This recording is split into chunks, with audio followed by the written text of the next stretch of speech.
अपना मेरा घर बन रहा था तो बड़ी देर 20 साल की बात है, तो बड़ी गर्मी थी दोपहर को, जुलाई का महीना था और एक मजदूर बाकी भी काम कर रहे थे। एक मजदूर मैं देख रहा दूर से,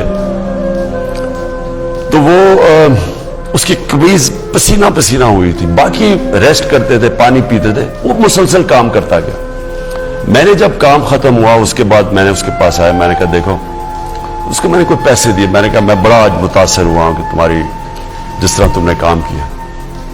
उसने मेरे पैसे पकड़ के उसने वापस कर दिया। कहता है जिसके लिए मैं मजदूरी कर रहा हूं उसके पैसे मुझे मिलते हैं, इसके लिए मैंने काम नहीं किया। अब हुआ क्या, उस आदमी था मजदूर, मेरे दिल में उसकी इज्जत किधर से किधर चली गई।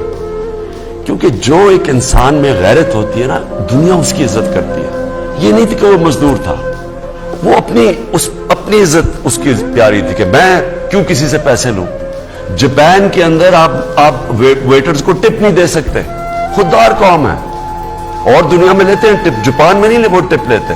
वो कहते जी हमने तो जिसके लिए हमें पैसे मिल रहे हैं। मैं कहने का मेरा मकसद ये है कि हम ही अपने आप को जलील कर रहे हैं। बेगर्स आर नॉट चूजर्स, क्योंकि हम मकरूज हैं, हमें गुलामी करनी पड़ेगी। ये एक जो अचकन सलवा के बैठा हुआ है, वो जब ऐसी बात करता है, मुझे बताओ कि कौम किधर रह जाती है। जब हमारा वो जो पहले 3 दफा वजीर आजम वो जाके जब प्रेसिडेंट ओबामा के सामने पर्चियां लेके बैठ के बात करता है, तो सोचेंगे कि कौम क्या समझती है, कि वो अपनी उसकी सेल्फ एस्टीम किधर जाती है, उसकी इज्जत नफ्स किधर जाती है। तो देखें, हम उस लीडर के साथ हैं, हम नबी सल्लल्लाहु अलैहि वसल्लम, जिन्होंने हमें दुनिया की तारीख में कभी इस तरह का कोई लीडर नहीं आया।